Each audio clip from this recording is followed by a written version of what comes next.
Salam Bapak Ibu, mari kita menjelaskan firman Tuhan dari Amsal pasal 10 ayat 4 yang mengatakan tangan yang lamban membuat miskin, tetapi tangan orang rajin menjadikan kaya.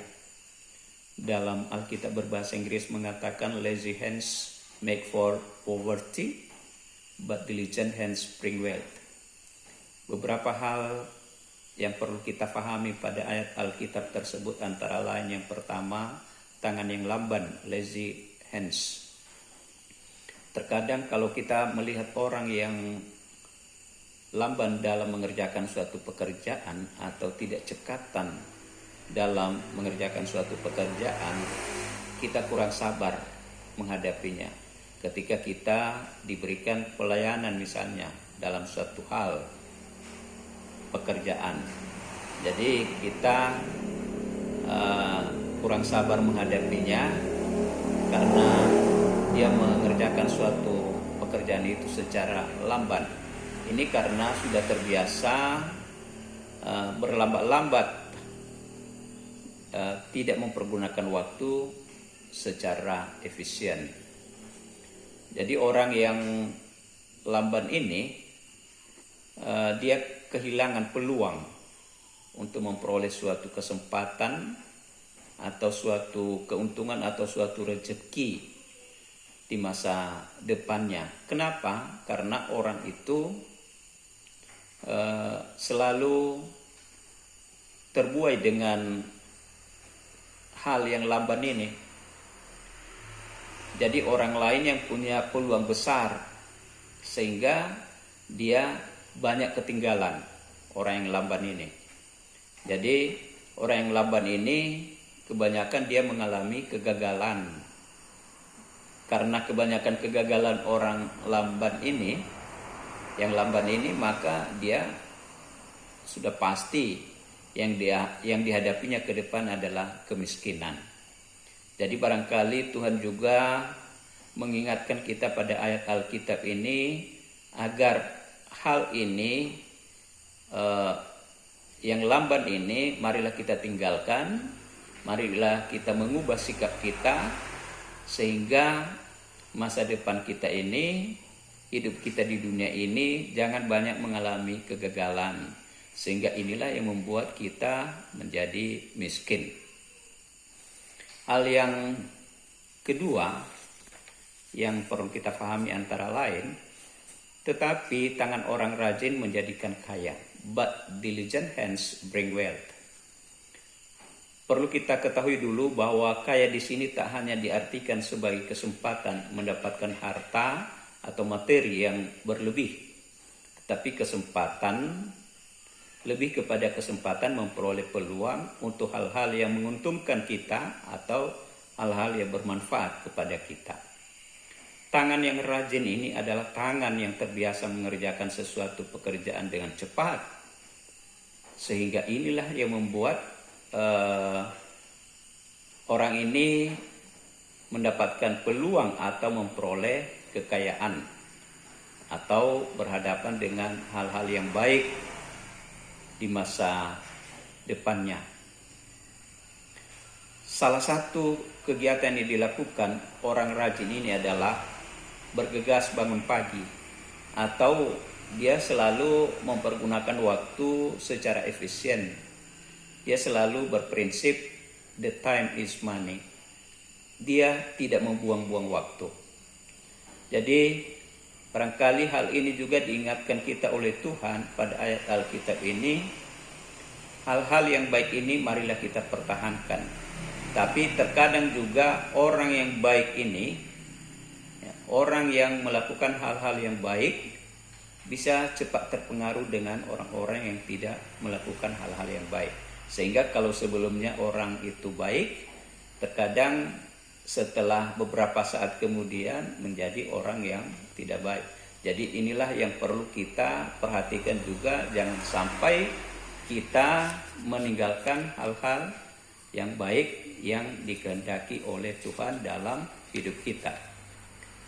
Beberapa hal yang perlu kita simpulkan pada ayat Alkitab ini antara lain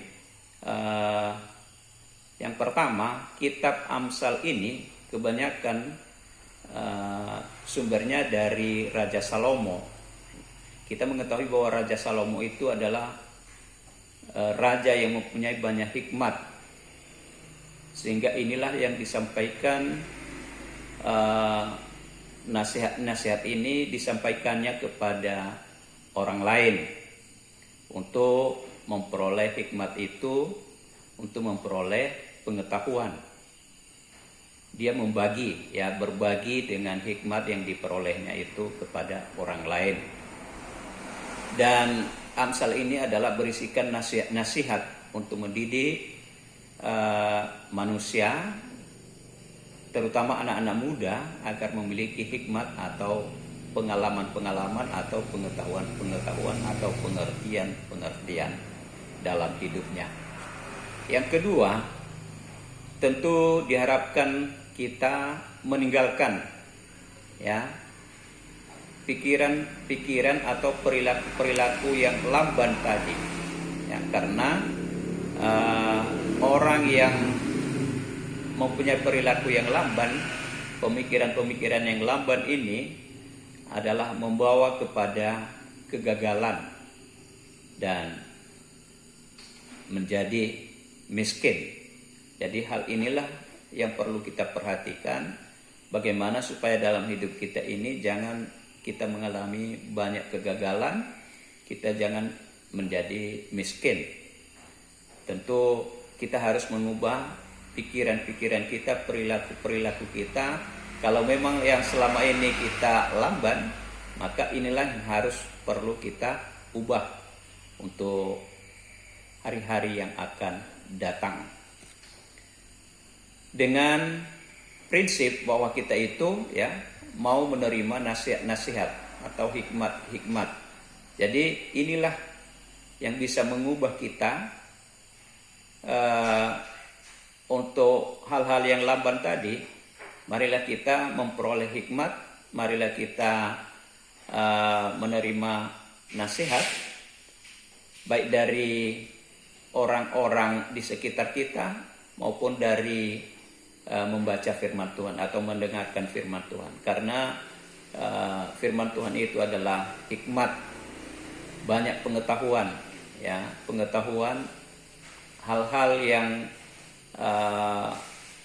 merupakan hikmat kepada kita adalah dengan membaca firman Tuhan, dengan mendengarkan firman Tuhan. Maka itu juga sangat membuat kita mengubah sikap yang lamban ini atau perilaku yang lamban ini menjadi orang yang baik dengan memperoleh hikmat dari Tuhan. Hikmat dari Tuhan itu kita peroleh dari membaca firman Tuhan atau mendengarkan firman Tuhan.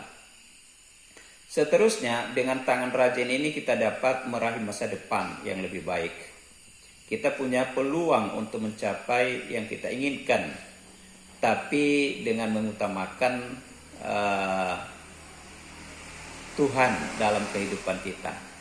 Jangan kita menomorduakan Tuhan. Terkadang dalam hidup kita ini lebih banyak kita mencari, lebih banyak kita sibuk mencari harta duniawi, tetapi harta surgawi kita terkadang terlupakan kepada kita. Jadi marilah kita juga memperhatikan dalam hidup kita ini, marilah kita mengutamakan harta surgawi, marilah kita mengutamakan kehendak Tuhan dalam hidup kita, sehingga apa yang kita peroleh di dunia ini adalah hanya tambahan. Tapi jangan kita mengutamakan tambahan itu menjadikan nomor satu. Terkadang kita menjadikan nomor dua kehendak Tuhan itu. Jadi marilah kita nomor satukan kehendak Tuhan. Carilah dahulu kerajaan Allah dan kebenarannya, dan semuanya itu hanya sebagai tambahan yang kita cari di dunia ini. Jadi mengutamakan Tuhan dalam hidup kita, mengutamakan kehendak Tuhan, itulah yang perlu kita lakukan. Dan baru kita mencari yang lain-lain yang kita cari di dalam hidup kita ini. Barangkali demikian penjelasan mengenai ayat Alkitab ini. Terima kasih. Salam.